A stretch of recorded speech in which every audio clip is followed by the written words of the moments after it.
গণ অধিকার পরিষদের সভাপতি, ডাকসুর সাবেক ভিপি, এ সময়ের সাহসী রাজনীতিবিদ নুরুল হক নূর দুর্নীতি দমন কমিশনের ঊর্ধ্বতন কর্তৃপক্ষের সঙ্গে কথা বলবার পর প্রেস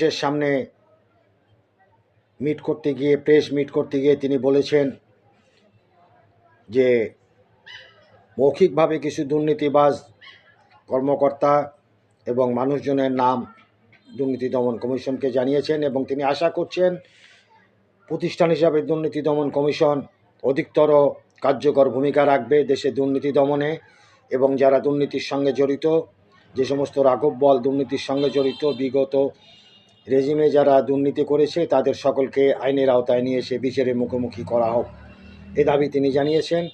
এবং তিনি আরও পরিষ্কার করে বলেছেন প্রয়োজনে তিনি একটি তালিকা প্রস্তুত করে তা দুর্নীতি দমন কমিশনকে হস্তান্তর করবেন যাতে দুর্নীতিবাজদের আইনের আওতায় এনে বিচারের ব্যবস্থা করা যায়। এটি একটি মহৎ উদ্যোগ, এটি একটি ভালো উদ্যোগ, দেশবাসী এটাকে সাধুবাদ জানিয়েছে। পাশাপাশি নুরুল হক নূর আরও বলেছেন বর্তমান সরকারের প্রতি মানুষের অনেক আশা, অনেক ভালোবাসা, অনেক প্রত্যাশা।